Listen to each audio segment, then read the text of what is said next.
즐거운 주일 아침입니다. 제가 여러분들에게 드릴 말씀은 대주제는요, 부활하신 예수 그리스도의 길이고요, 소주제는 열매, 그 세 번째 그 시간이 되겠습니다. 제가 여러분들에게 종종 이 주기철 목사님에 대해서 이렇게 말씀을 많이 드립니다.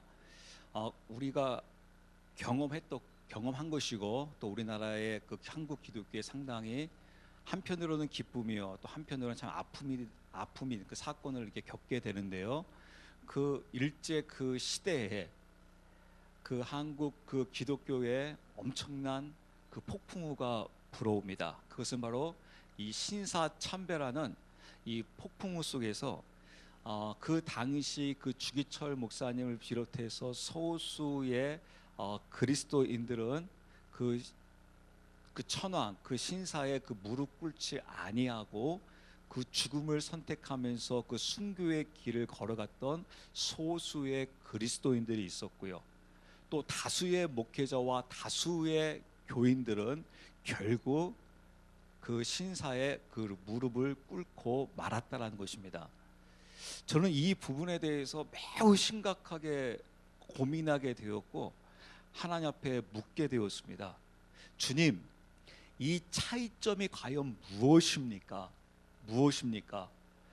그 소수의 그 목회자와 소수의 그리스도인들은 무릎을 꿇지 아니한 반면 왜 다수의 목회자와 다수의 교인들은 무릎을 꿇었습니까? 이 차이점이 단순히 성숙과 미성숙의 차이인가요? 성숙한 자는 무릎 꿇지 아니하고 아직 미성숙한, 즉 어린 아이의 믿음에 있으면 무릎 꿇게 되는 건가요? 그래서 우리의 신앙은 성숙된 신앙이어야 하는 건가요? 라고 하면서 그 물음 앞에 심각한 그 고민 속에서 하나님 앞에 끊임없이 질문하게 되었습니다. 한번 여러분들에게 한번 묻겠습니다. 여러분, 그 차이점이 성숙과 미성숙 그 차이점일까요? 성숙하면 무릎을 꿇지 아니할 것이고 미성숙하면 어린아이의 신앙에 머물러 있으면 무릎을 꿇게 될까요? 과연 그 부분의 성경에다가 우리가 질문해 볼 필요가 있습니다. 성경에서는 그 부분에 대해서 성숙과 미성숙으로 이야기하고 있지 아니합니다. 하나님의 말씀 계시록의 말씀을 보게 되면요, 그 부분에 대해서 이기는 자와 패배자에서 나오게 되는데, 이기는 자는 누가 이기냐면요, 하나님의 생명책에 기록되어져 있는 자들은 이긴다라는 거예요. 즉 이 문제는 성숙과 미성숙의 문제가 아니라는 겁니다. 이 문제는요, 믿음의 문제예요. 어떠한 믿음을 갖고 있느냐라는 거예요. 다시 말씀드려서 하나님께서 말씀하시고 있는 이 믿음을 갖고 있느냐, 제가 이걸 계속해서 여러분들에게 강조 말씀드립니다. 왜 최 목사님 자꾸 믿음을, 하나님이 말씀하시는 믿음을 갖고 있느냐라고 자꾸 왜 이야기를 합니까? 라고 여러분들 그 부분에 대해서 의구심을 가질지 모르겠는데, 여러분 제가 이걸 좀 더 쉽게 설명해 드릴게요.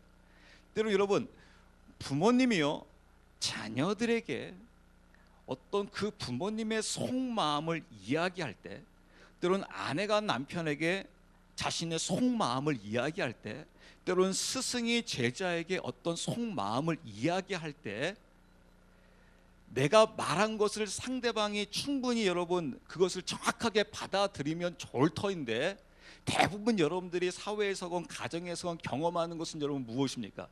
내가 정확하게 말한 이 말뜻을 나는 이런 뜻에서 이야기했는데 상대방이 여러분 그것을 정확하게 받아들이는 경우가 여러분 얼마나 있는 것 같습니까? 대부분 보게 되면요, 나의 마음은, 즉 내가 말한 것은 이게 아닌데 상대방이 받아들이는 것은 엉뚱한 방향으로 엉뚱하게 이야기하고 있는 경우들이 거의 대부분인 것을 볼 수가 있어요. 여러분 그것을 경험하죠. 그래서 여러분들이 그런 생각하죠. 내가 말한 것은 이런 뜻에서 이야기한 게 아니야. 그런데도 자꾸 우리 자녀들이, 때론 배우자가 자꾸 제자들이, 주변 사람들이 알았어 그거잖아. 예를 들어서 나는 아라고 이야기하고 있는데 상대방은 계속해서 어로 알아듣고 있는 거예요. 그래서 내가 너무너무 답답해서, 아니야, 내가 이야기하는 거는 바로 아야, 어가 아니라 아야. 근데 또 상대방은 알았어 어라고, 어가 아니라니까, 아래니까, 아무리 강조해도 서로가 딴 마음으로 딴 생각으로 가고 있는 것을 볼 수가 있습니다. 성경이 말하는 게 바로 이 부분을 지금 이야기하고 있는 겁니다. 우리가 믿음에 대해서 이야기하게 되면 그래 난 이 믿음. 근데 여러분 각자 다 믿음을 이야기해 보라고 해보세요. 내가 믿는 믿음을 한번 이야기해 봐라. 어떨까요? 다 다릅니다. 믿음이란 단어는 동일하게 믿음이라고 쓰여져 있지만은 그 믿음을 이해하고 그 믿음을 파악하는 데는 다 달리하고 있는 것을 볼 수가 있어요. 즉 저자가 이야기하는 대로, 하나님이 이야기하는 대로 이 믿음을 정확하게 파악하고 그 믿음을 소유해야 되는데, 저자가 말하는 그 믿음이 아니라 우리가 알고 있는, 내가 이해하고 있는, 내가 해석하고 있는 믿음으로 그 믿음을 파악하고 있는 경우가 대부분인 것을 볼 수가 있습니다. 그래서 아까 제가 말씀드린 대로 그 주기철 목사님과 그 다수의 그 문제는 바로 이 믿음의 문제였던 것을 볼 수가 있습니다.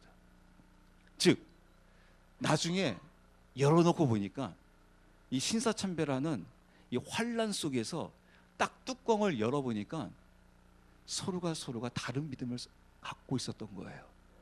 환란 전에는 다 각자가 같은 믿음이라고 생각했었고, 교회가 다 같은 교회라고 생각했었고, 목회자가 다 같은 목회자라고 생각했던 거예요.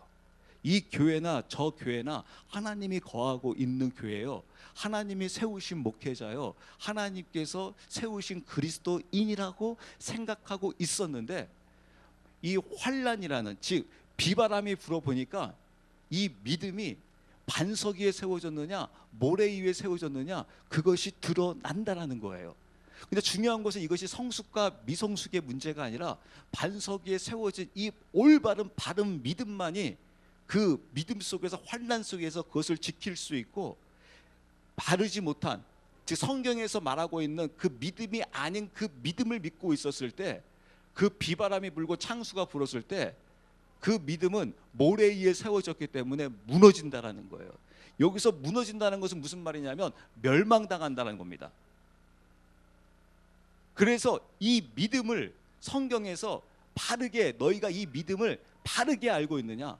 그래서 여러분 오늘 본문에서 뭐라고 되어 있냐면요, 여러분들 이 30절 말씀이 굉장히 중요한데요, 이 30절에 주님께서 이렇게 이야기하고 있습니다. 30절 말씀 읽어보실래요? 진실로 예수님께서 자기 제자들 앞에서 이 책에 기록되지 않은 다른 표적들도 많이 행하셨으나, 예, 진실로 예수님께서 뭐라고 되어 있습니까? 제자들 앞에서 이 책에 기록되지 않은 다른 표적들도 적게 행했다고 되어 있습니까? 많이 행했다고 되어 있습니까? 많이 행했다라는 거예요. 그런데 이것을 기록하지 않는다라는 거예요. 왜 그런 줄 아십니까, 여러분? 이 기적이, 이 능력이, 이게 믿음이 아니라는 거예요. 이것을 믿지 말라는 거예요. 내가 너희들에게 엄청난 이적을 베풀었다. 근데 이 이적을 너희가 믿지 말라. 이 이적을 믿으면 그것은 믿음이 아니라는 거예요. 여러분 이 부분에서 여러분들이 이해를 하셔야 돼요. 왜냐하면 이적에 하나님을 믿는 경우들이 많습니다. 여러분 이스라엘 백성들이 그리했었어요. 이스라엘 백성들이 하나님의 그 이적을 보고 하나님을 믿는다고 하면서 광야로 나갔어요. 그래서 하나님을 믿는 믿음을 갖고 나간다고 했었어요. 근데 그들이 하나님을 믿는 믿음이 무슨 믿음이냐면 하나님의 역사하심, 하나님의 능력, 하나님의 이적을 보았어요. 그러다가 광야에서 어려움을 겪게 되자, 환난을 겪게 되자 그들이 어떤 반응이 나옵니까? 다시 어디로 돌아가자? 컴백, 애굽으로 돌아가자. 다시 돌아가자. 그 이적이 보여지지 않게 되자, 그 이적이 나타나지 않게 되자, 그래서 여러분 전도할 때 여러분 이렇게 전도하는 분들 많이 있습니다. 예수님 믿어, 하나님 믿어. 하나님 믿으면 무엇 받아요? 축복 받아. 지금 아파? 암덩어리야? 지금 고난 속에 있어? 하나님 믿어. 그러면 하나님이 치유해 줘. 당신의 가정에 이런 문제가 있어? 하나님 믿어. 그런 문제가 해결되어져. 라고 하면서 그 능력의 하나님, 여러분 하나님 능력이 없으신 건 아닙니다. 엄청난 능력을 갖고 있음에도 불구하고 그 능력의 하나님, 그 능력의 하나님을 믿고 있었을 때 항상 나에게 그 능력이 나타나야지 나는 그 하나님을 믿게 된다는 거예요. 때로 하나님께서 그 능력을 보이지 아니하고 침묵하시면 어떻게 될까요? 그걸 제가 여러분들 쉽게 말씀드릴게요. 여러분, 우리가 예를 들어서 우리가 삼성에 취직했어요. 여러분, 삼성에 취직해서 여러분 온 가족이 다 좋아할까요? 싫어할까요? 다 좋아해요. 왜 좋아해요? 여러분, 삼성은 세계적인 기업이잖아요. 거기 삼성의 회장은 나에게 무엇을 줄 수 있어요? 나에게 명예도 줄 수 있고, 나에게 직책을 줄 수 있고, 나에게 돈을 줄 수 있어요. 그래서 그 능력의 삼성을 믿고, 능력의 그 회장을 믿고 삼성에 들어갔단 말입니다. 그래서 막 신입 사원할 때 삼성 막 하면서, 인터넷 나가면 삼성 할 때 삼성 하면서 삼성을 의지합니다. 삼성은 우리의 힘입니다. 라고 했는데 삼성이 무너졌어요. 이제 그 회장이 나에게 월급을 줄 수 있는 능력이 없어요.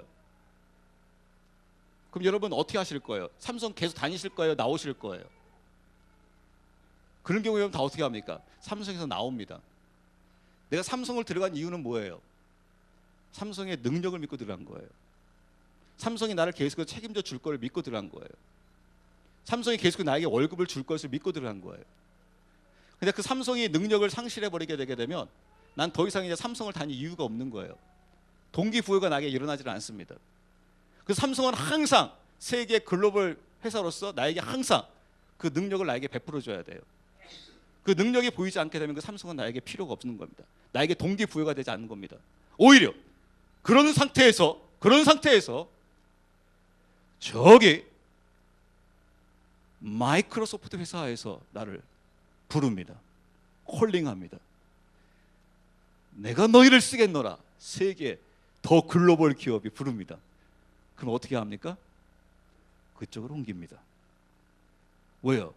그쪽은 삼성보다 더 큰 능력이 있기 때문에, 나에게 더 많은 직책과 나에게 더 많은 명예를 줄 수 있으면 그것으로 옮기게 되어 있습니다.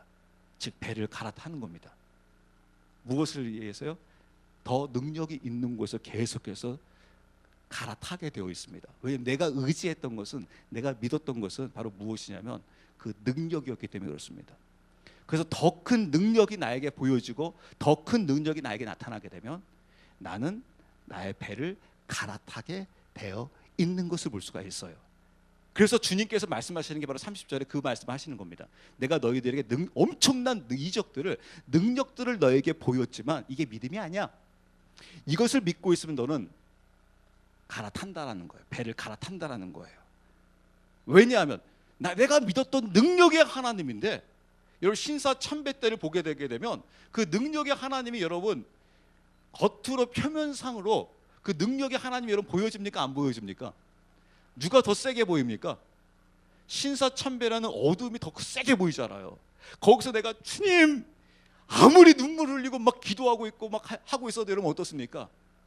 그 능력의 하나님이 안 보이는 거예요. 그 당시 여러분 주기철 목사님의 그 이야기를 들어보면 여러분 주기철 목사님이 이랬을까요? 죽이려면 죽여봐. 내가 능력의 하나님을 내가 믿고 있는데 죽여라! 그러면서 여러분 숭배 자리로 갔을까요? 주기철 목사님의 그 간증, 그 아들의 간증을 들어보면요, 매일같이 벌벌 떨었대요. 일본 순사가 나타나면요, 때로는 숨기까지 했답니다. 막 오도오도 떨고요, 무서워가지고요. 그럼 여러분 그 주기철 목사님 얼마나 많은 기도를 했겠습니까? 주님 승리하게 해주세요. 주님 저를 붙들어 주세요. 근데 아버지가, 그 아들이 그 아버지를 보고 있을 때 그 아버지는 그렇게 기도하면서 눈물을 흘리고 떨고 있어요. 힘들어하고 있어요. 고통스러워하고 있어요. 하루하루를 어려워하고 있어요. 그때 그 아들도 그런 고백을 했다 하더라고요. 정말 하나님이 살아계신 거 맞습니까? 하나님이 있는 거 맞습니까? 하나님이 능력의 하나님이신 거 맞습니까? 능력의 하나님이란 그럴 수 없는 거죠. 그리고 그 아버지의 그 죽음을 보고 그 다음에 더 큰 시험에 빠졌어요. 어떤 시험에 빠졌냐면요, 하나님이 이럴 수 있습니까? 세상에 악에 무릎 꿇지 아니한 자는 지금 하루하루 그 가족들이 생계를 유지하는데 하루하루가 너무너무 고통스럽고 너무너무 힘들고 아버지를 잃어서 성도를 잃어서 그 교회와 그 가정은 지금 비참할 정도로 하루 한 끼도 먹기 힘들 정도로 한 끼를 걱정해야 할 정도로 고통을 받고 있는데 왜 하나님이요 저기에 신사에 무릎 꿇은 자들은 교회가 부흥하고 있고 잘 먹고 잘 살고 있습니까?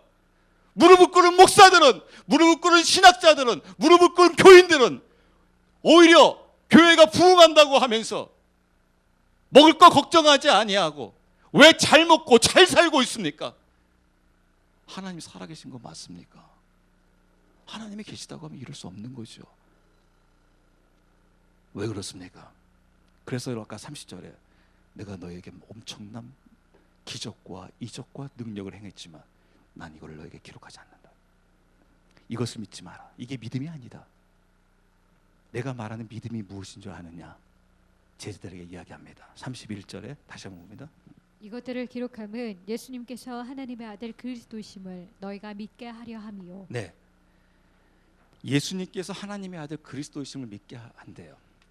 이것을 여러분 영어 성경으로 보면 좀 더 명확하게 나와 있어요. 뭐라고 되어 있냐면 내가 너에게 이것을 믿게 하려고 해. 이 믿음이 뭔지 알아? Jesus is the Christ라는 거예요. Jesus is the Christ. 즉 Jesus 주어가 나옵니다. 주어. The Christ 목적어예요. 이걸 좀 구분해서 이야기합니다. 즉 지금 무엇을 믿게 하려고 하냐면 예수님이 즉 지저스가 이 The Christ 그리스도이심을 너에게 믿게 하려고 한다. 그리스도이심을. 이걸 지금 성경에서 주님께서 명확하게 지금 이야기하고 있는 거예요.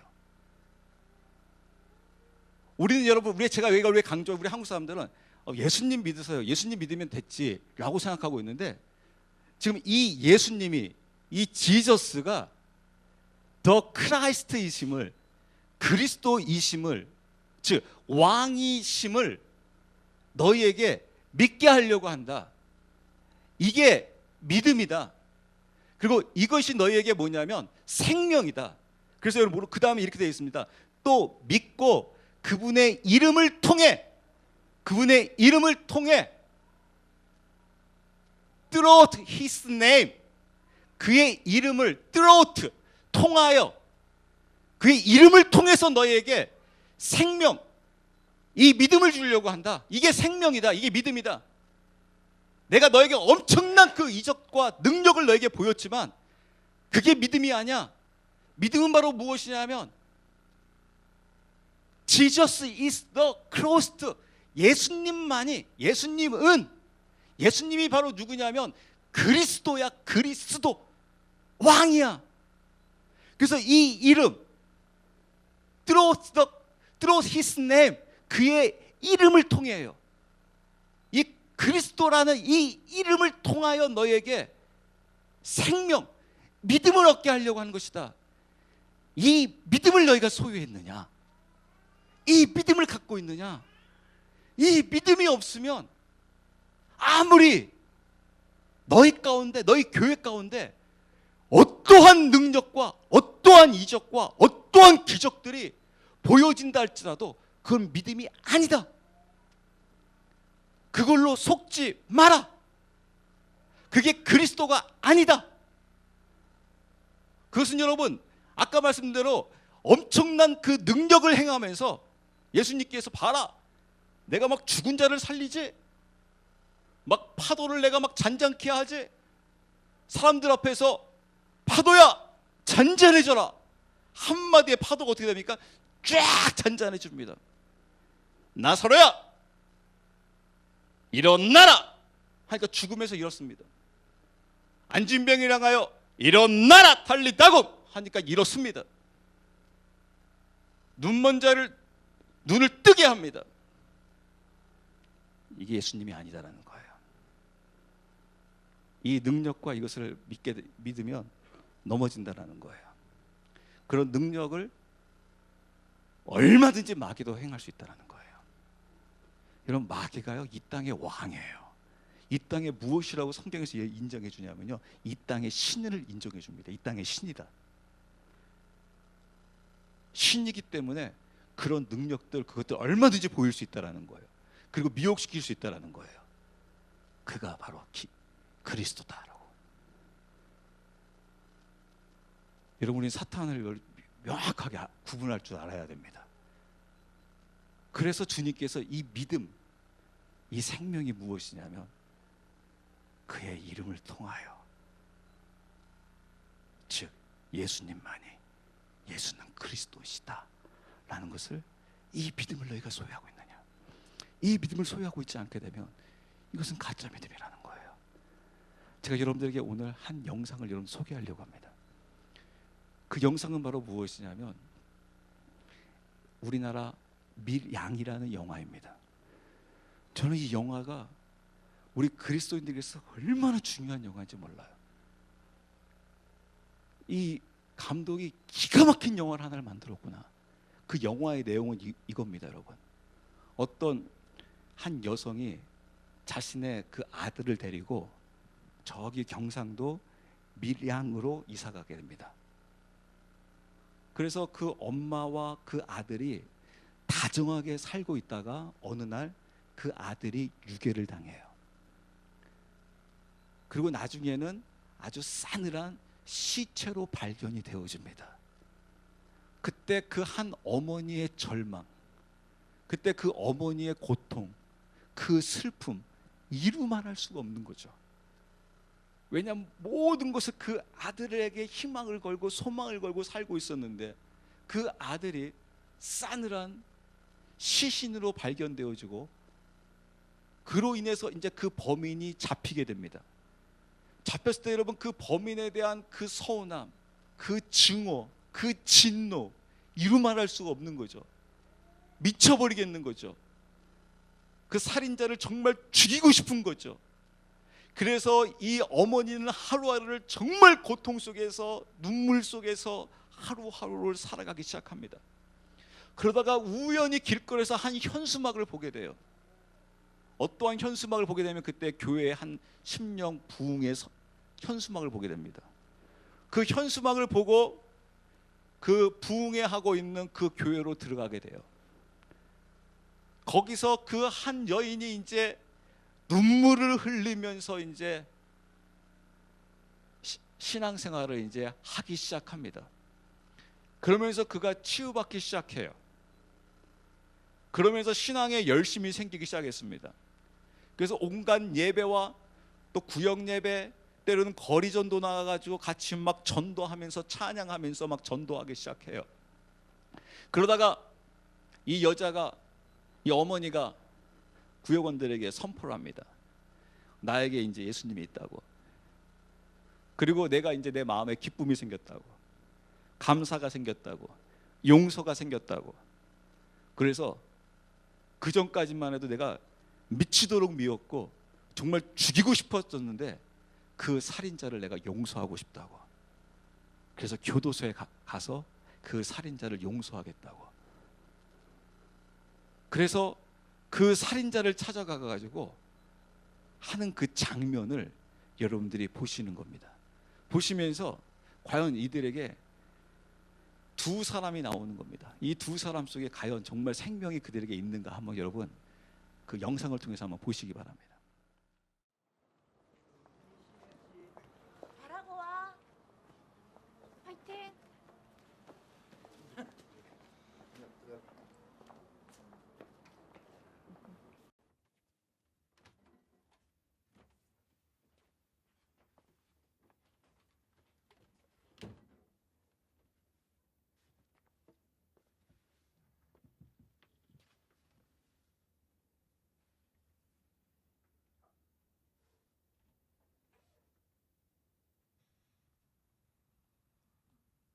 얼굴이 좋네요, 생각보다. 죄송합니다. 아니에요, 건강해야죠. 아무리 큰 죄를 지은 죄인이라도 하나님은 건강을 주시잖아요.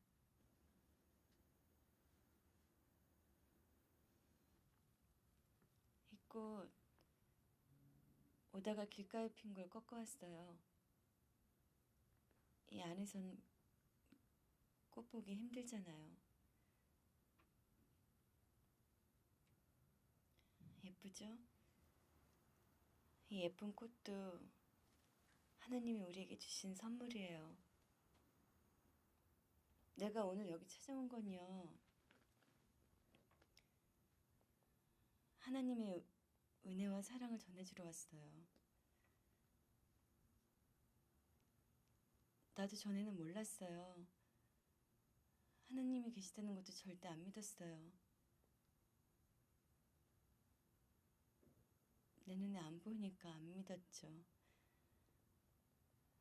그런데 우리 준이 때문에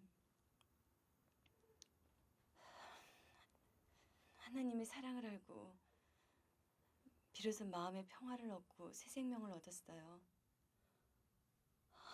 그분의 사랑과 은혜를 느낄 수 있다는 게 얼마나 감사하고 행복한지 몰라요.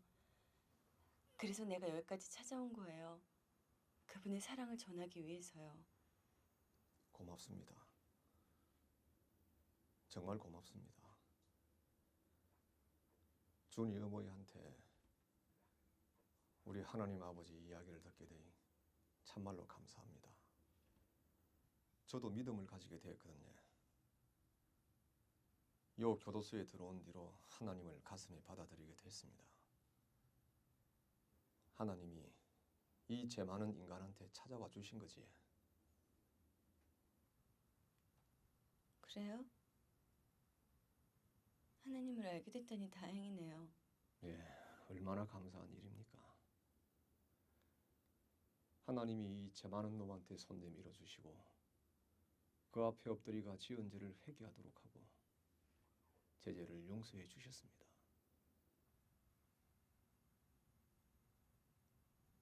하나님이 죄를 용서해 주셨다고요? 눈물로 회개하고 용서받았습니다.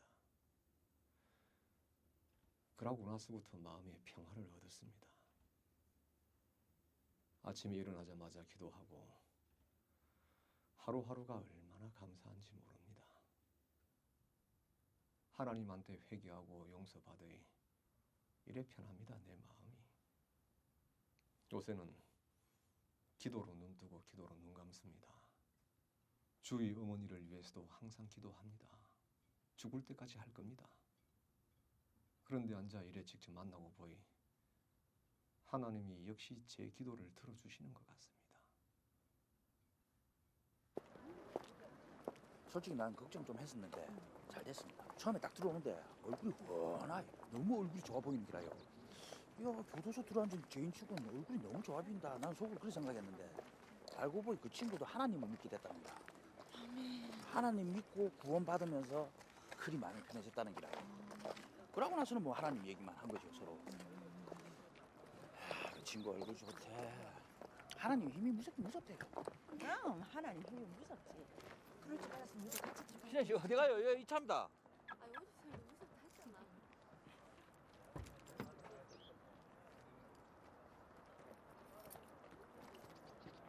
이신혜 씨, 뭐하노? 이 마지막에 이 한 남자와 두 여성의 이 대화가 굉장히 중요합니다. 다 끝났습니다. 지금 이 남자는 지금 뭐라고 합니까? 찾아가 봤더니 그 살인자도 하나님을 믿는다고 하는 겁니까? 믿는다고 합니다. 그러니까 두 사람의 반응도 뭐라고 나옵니까? 아멘. 할렐루야. 그럼 어떻습니까? 아까 우리가 그 살인자와 한 어머니, 피해자의 어머니를 지금 보고 있습니다. 좀 이들에게 지금 여러분 우리가 봤을 때 한 사람 한 사람 보게 되면 여러분 굉장히 감동스럽겠죠? 여러분 제가 살인자였습니다. 이렇게 해서 하나님을 알게 됐습니다. 아멘. 하나님은 살인자도 사랑하시는구나. 저에게 저런 믿음을 주시니 감사합니다. 아까 그 피해자 어머니, 제가 하나님을 믿게 됐어요. 감사해요. 할렐루야. 피해자에게도 하나님께 사랑하시고 저 상처를 치유하시고 믿게 하셨구나.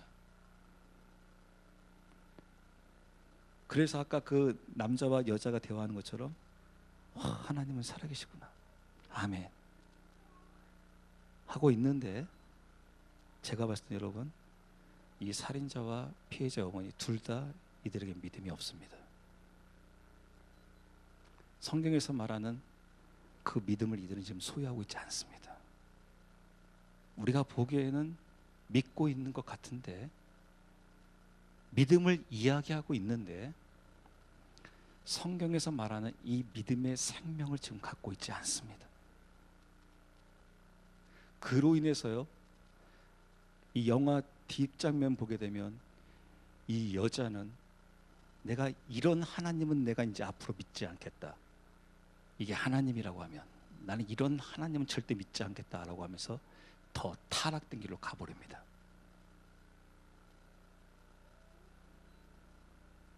제가 여러분들에게 말씀을 드릴게요. 내가 소유한 이 믿음이 정말 진짜인지 가짜인지 무엇을 통해서 확인할 수 있는 거냐면요, 여러분 마음속에 나름대로 확신을 갖는 것도 참으로 중요한 일이지만, 더 중요한 것은 바로 무엇이냐면, 왜 제가 여러분에게 자꾸 이 말씀을 강조해 말씀드리냐면, 내가 갖고 있는 이 확신이 이게 정말 진실되다라는 것을 우리가 증명할 길이 없습니다. 왜냐하면 그것을 사탄도 할 수 있기 때문에 그렇습니다. 여러분, 그 거짓된 믿음을 내가 믿고 있는 것처럼, 내가 진실된 믿음을 믿고 있는 것처럼 사단이 속일 수 있기 때문에 그렇습니다. 제가 아까 서두에 말씀드린 대로 여러분, 그 당시에 여러분 주기철 목사님 말고 다른 다수의 목회자와 다수의 성도들은 여러분 그 당시에 하나님 안 믿어서 그랬던 걸까요? 그들에게 확신이 부족해서일까요? 아닙니다, 여러분. 그들도 분명히 믿고 있다고 생각했었어요. 그리고 그거에 대해 분명히 확신을 갖고 있다고 생각했었어요. 근데 나중에 딱 뚜껑을 열어보니까 참 믿음과 거짓 믿음이 결정이 나는 거예요. 사단이 믿음을 가장해서 우리에게 그 믿음을 심어준다는 겁니다. 그래서 그 거짓된 믿음을, 그것을 성경에서는 무엇으로 구분해야 한다고 되어 있냐면, 사단은 광명한 천사로 나타나서 너를 속일 것이다. 광명한 천사로. 광명한 천사로 나타나는 건 뭐예요? 천사처럼 속인다라는 거예요. 그래서 그 믿음을 무엇으로 확인해야 되냐면 열매로 확인해야 한다. 즉 열매로 증거되어져야 한다는 거예요.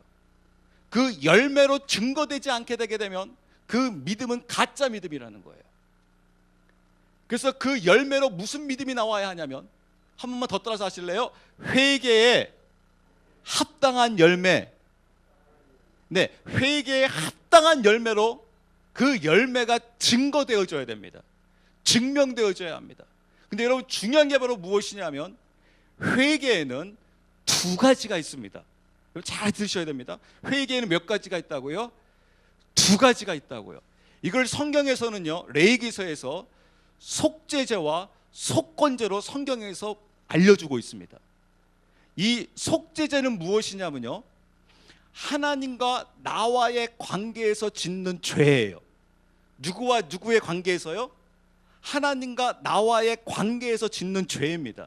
예를 들어서 여러분 보세요. 내가 내 마음속으로 어떤 형제를 막 지독이 막 분내고 있고 미워하고 있고 죽이고 싶고, 때로는 내 마음속에 막 음란한 생각이 들고 내 마음에 막 미움이 들고 막 질투심이 생기고 막 그래요. 그래서 나 혼자 나가가지고 막 술도 마시고 나가서 막 바람도 피고 하면서 내가 막 죄를 짓습니다. 그랬을 때 여러분 이게 무슨 죄입니까? 하나님과 나와의 관계에서의 죄입니다. 이해 가시죠? 그때 무슨 제사를 하나님 앞에 올려드리냐면, 무슨 회개를 하냐면요, 속죄제를 합니다. 속죄제. 즉 하나님과 나와의 관계이기 때문에 그 하나님과 나와의 관계에 있어서 그걸 놓고 깊이 회개하기 시작하는 겁니다. 주여 용서하소서, 제가 주님 앞에 죄를 지었나이다 라고 하면서 그 부분에 대해서 하나님 앞에 회개하고 돌이키는 것입니다. 그 죄에서 돌이키는 것입니다. 그게 바로 무엇이냐면 그게 바로 첫 번째 말하는 속죄죄예요. 즉 첫 번째 회개예요. 다시 말씀드리면 하나님과 나와의 관계에서 지었던 이 죄를 회개하고 그 죄로부터 어떻게 한다고요? 돌이켜서 이제 하나님 품 안으로 돌아온다. 이게 첫 번째 회개에 합당한 열매예요. 두 번째는 아까 제가 무슨 회개가 있다고 했냐면 속건제 회개가 있습니다. 이 속건제 회개는 바로 무엇이냐면요, 일단 죄를 짓게 되면 하나님과 나와의 관계에서 죄를 짓게 되죠, 1차적으로는.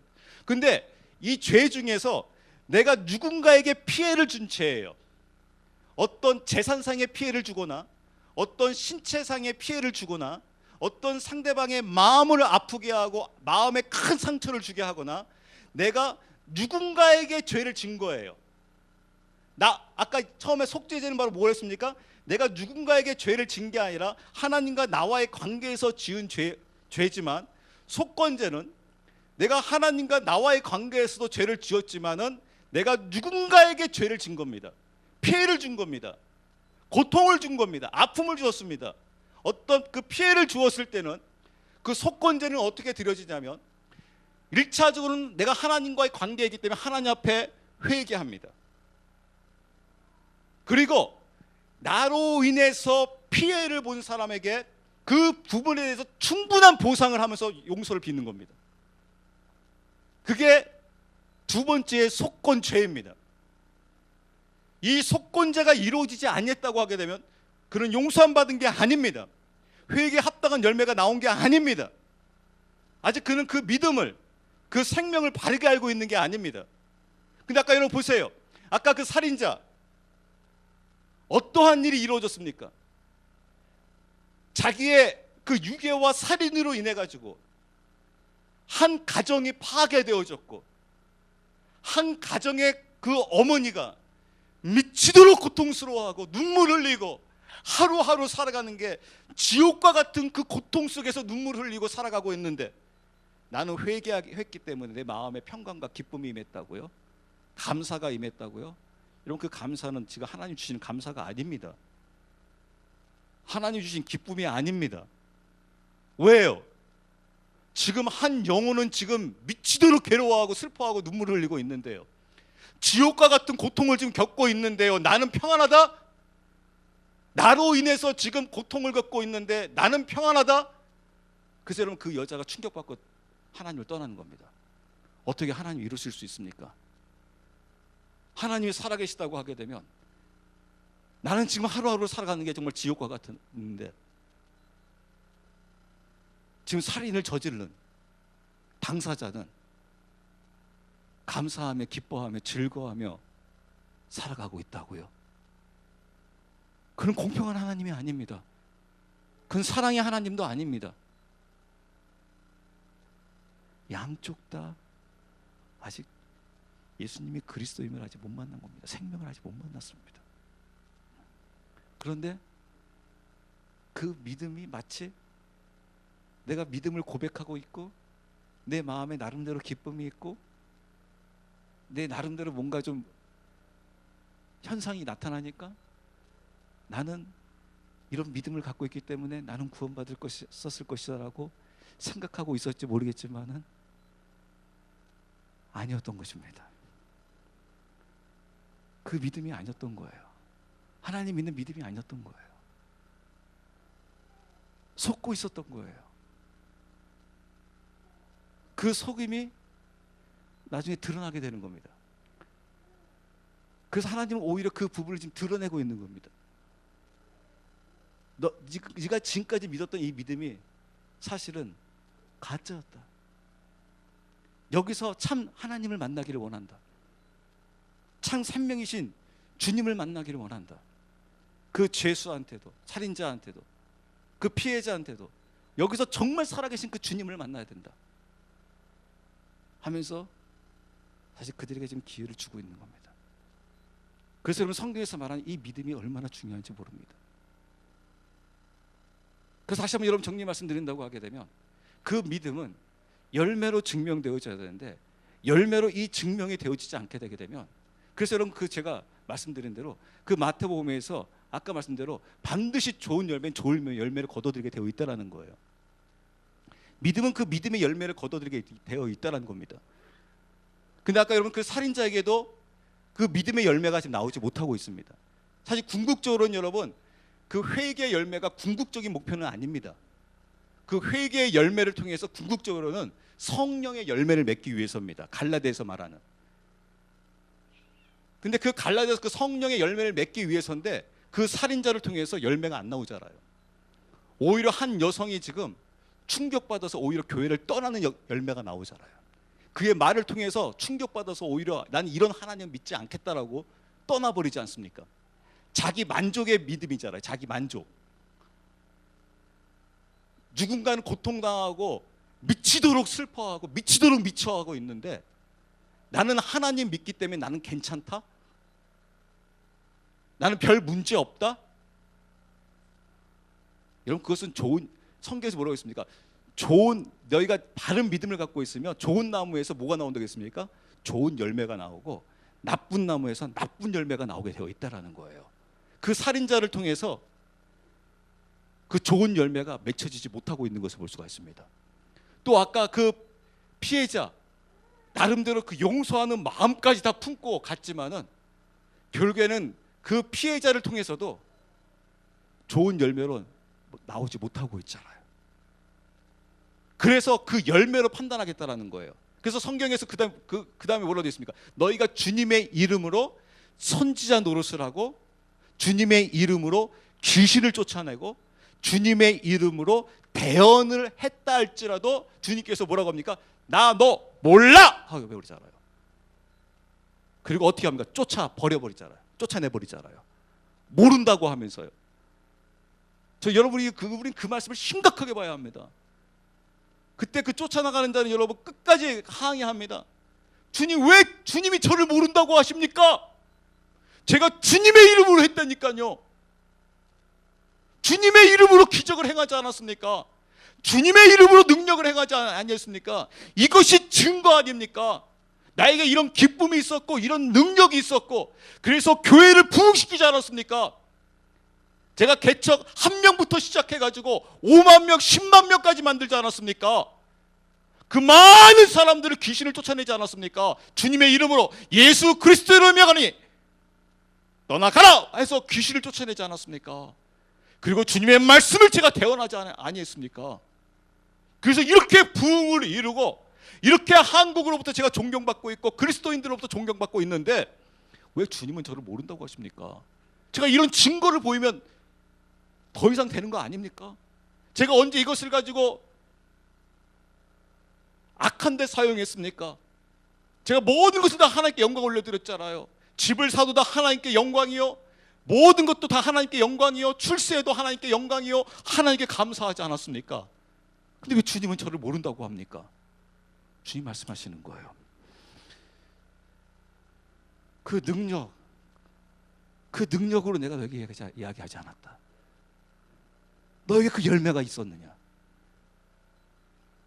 너에게 그 회개에 합당한 열매를 통해서 성령의 열매를 네가 맺었느냐?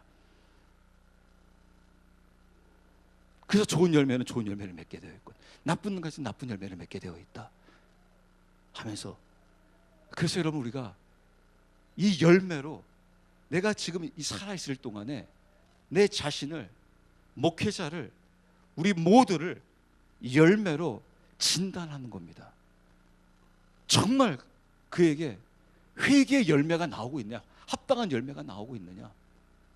여러분 회개에 합당한 열매가 나오고 있지 않으면요, 아무리 어떠한 능력을 행한다 할지라도요 그것은 거짓입니다. 여러분 아무리 내가 어떠한 능력, 방언을 하고 환상을 보고 신유의 은사가 있고 엄청난 능력들을 행하고 내가 한 번만 주님의 능력을 선포하면 많은 사람들이 막 꼬꾸라지고 막 병에서 막 치유되어지고 막 10만 명, 100만 명 집회를 한다 할지라도요 그 회개의 열매가 나오고 있지 않으면요 그것은 가짜라는 거예요. 제가 요새 여러분 이 악한 세력에 대해서 깊이 말씀을 통해서 연구하면서 제가 깜짝깜짝 놀라는 거예요. 저는 이 악한 자는 그냥 세상에 악한 그 부분만 손대고 있는 줄 알았더니 이 마귀가 얼마든지 여러분 교회 부흥도 일으키게 하고요, 기도도 하게 하고요, 전도도 하게 하고요, 모든 걸 다 이 마귀도 다 할 수 있다라는 거예요. 그걸 또 보여줍니다. 누구의 이름으로 가장해가지고요, 주님의 이름으로 해가지고요. 그래서 우리는 주님의 이름으로 했고, 주님의 이름으로 부흥이 일어났고, 주님의 이름으로 이런 축복이 이루어졌기 때문에 이것이 주님의 은혜라고 생각하고 있었는데, 나중에 여러분 이럴 수 있다라는 거예요. 야, 그거 누가 했는지 알아? 그거 내가 했어. 사탄 마귀가 내가 웃어가면서요, 야, 그거 내가 너에게 능력 주고 내가 너에게 축복하고 내가 너에게 지금 그런 것들을 다 행하게 했는데, 너 거기에 대해서 하나님 앞에 영광 올려드리게 되는데 하나님 그 영광 안 받으셨어. 그거 내가 한 거였었어. 그럼 여러분 착각하지 마세요. 그렇다고 해서 하나님이 능력 안 주고 하나님이 이적 안 일으키고 하나님은 안 하느냐? 아닙니다. 그런데 하나님이 하시는 거에는 아까 바로 뭐 하냐면, 그것을 통해서 무엇을 하기 위해냐면 좋은 열매 맺기 위해서예요. 즉 하나님께로 더욱더 가까이 가기 위해서라는 겁니다, 여러분. 예를 들어서 여러분, 남편이 아내에게 예를 들어서 월급을 한 달에 1억씩 받아요. 근데 그 1억을 아내에게 주는 이유는 뭐냐면, 너와 내가 더욱더 좋은 관계 속에서 사랑을 나누며 살자꾸나 하면서 자기가 받았던 그 1억을 전체를 다 아내에게 주는 겁니다. 근데 만약입니다, 우리 교회는 그런 분 없습니다. 그 1억을 가지고 바깥에 나가서 다른 남자들 만나고 다니는 거예요. 그러면 여러분, 그 1억이 지금 이 아내에게 축복이 아니라는 겁니다. 절대 축복이 아니라는 거예요. 오히려 그것은 지금 악이라는 겁니다. 망하는 길이라는 겁니다. 그래서 하나님은 절대 안 준다라는 거예요, 여러분. 그래서 제가 말씀 마치면 정리하게 되게 되면 나중에 여러분 말씀을 통해서 보게 됐는데, 여러분 성경에 이런 말씀이 있어요. 악한 아버지라도 자녀가 생선을 달라고 하게 되면 뱀을 줘요, 안 줘요? 근데 어떤 아버지죠? 선한 아버지가 아니라 악한 아버지예요. 악한 아버지가 줍니까, 안 줍니까? 절대 안 준다라는 거예요. 절대 뱀 안 준다라는 거예요. 뱀 주면 아들이 망하기 때문에. 그런데 온 우주를 창조하시고 온 시간을 섭렵하시는 여호와 하나님께서 아들이, 여러분 생선을 구하면 그 아들에게 뱀을 줄까요, 안 줄까요? 하나님 아버지께서 안 주죠. 안 준단 말입니다. 그래서 이 아들이 생선을 구해야 되는데 아들이 눈이 어두워져 가지고 뱀을 구하고 있는 거예요. 그 뱀을 구하면 이 아버지가 아들에게 뱀을 주겠어요, 안 구하겠어요? 네가 이 뱀을 구하니까 내가 너를 너무너무 사랑하기 때문에 그 중에서 가장 센 독사를 주겠노라. 독사 줄까요, 안 줄까요? 절대 안 주죠. 무엇을 구했어요, 아들이? 독사를 구했잖아요. 근데 이 독사를 아들한테 주면 돼요, 안 돼요? 주면 아들이 죽는단 말입니다. 그래서 네가 아무리 독사를 그냥 죽으라고, 주님 주세요, 독사 좀 주세요, 막 눈물 콧물 흘려가면서 40일 막 금식하면서 독사 주세요, 독사 주세요, 독사 주세요라고 해도 내가 너 절대 안 줄 거야. 언제까지 안 줄 거야? 한 번만 따라가실래요? 죽을 때까지. 아들은 죽을 때까지 달라고 하는데 아버지는 죽을 때까지 안 주겠다는 거예요. 왜? 독사 주면 어떻게 되기 때문에 그렇습니까? 죽기 때문에, 망하기 때문에요. 그래서 여러분 성경에서 말하는 거예요. 너희들이 그 아들이 분별해가지고 생선을 달라고 해야 되는데 독사를 구하고 있다. 독사를 구하면 그것으로 망하는 것인데 내가 망할 걸 너에게 주겠느냐? 그거예요. 한국교회가 내가 너에게 지금 물질을 달라고 했는데 만약 너에게 지금 물질을 줘버리면 이걸로 네가 나와 가까이 오고 하나님과 가까이 해주면 내가 너에게 얼마든지 주겠는데, 이걸로 한국교회가 망하게 되고 죄악의 길로 간다고 하게 되면 내가 너에게 주겠느냐? 나 절대 안 준다. 내가 안 주었다. 이 이야기하고 있는 거예요. 한 번도 난 너에게 준 적이 없었다. 근데 한국교회 뭐라고 이야기하고 있는 겁니까? 아버지 감사합니다. 우리에게 이런 은혜를 주시고 이런 능력을 주시고 이걸 주신 걸 하나님 감사합니다. 하나님 뭐라고 말씀하시는 거예요? 난 너에게 한 번도 준 적이 없다. 그럼 너 누구한테 받았느냐? 그거예요, 마태복음이. 난 너에게 귀신 쫓아내는 능력을 안 줬는데, 난 너에게 선지자 노릇하는 그 능력을 너에게 주지 않았는데 넌 누구에게 받았니? 제가 주님의 이름으로 했다니까요. 우린 주님의 이름으로 했다면 이게 주님이 준 걸로 알았다는 겁니다. 그래서 분별하라는 거예요. 이게 누가 준 건지 분별하라. 그래서 확인하라. 너에게 지금 회개에 합당한 열매가 지금 맺혀지고 있느냐. 그 열매를 통해서 너에게 지금 궁극적으로 성령의 열매가 나오고 있단 말이냐. 그럼 내가 너에게 그거 준 거다. 그래서 여러분 요셉을 보세요. 그에게 애굽의 총리까지라는 축복을 주었어도 요셉은 그 총리하고 하나님과의 관계에 있어서 아무 문제가 없었습니다. 총리 일을 수행함에 있어서 그게 하나님과의 관계에 있어서 전혀 요만큼도 걸림돌이 되지를 아니했습니다. 그 총리로 인해서 네가 하나님 앞에 무릎을 꿇으면 너를 사자굴에 집어넣어 죽일 것이다라고 협박하고 있는데, 그건 다니엘이었죠. 요셉도 마찬가지고 다니엘도 그랬고, 전혀 그것이 다니엘과 요셉에게 있어서는 전혀 걸림돌이 되지 아니했습니다. 오히려 하나님과 더 가까이 가는 자리로 가고 있는 것을 볼 수가 있어요. 그게 여러분 회개에 합당한 자와 성령의 열매입니다. 하나님 주시는 게 바로 이겁니다. 여러분들이 하나님 주시면서 하나님 감사합니다라고 고백 나올 때 어느 게 진짜 고백이 여러분 하나님 앞에 상달되겠습니까?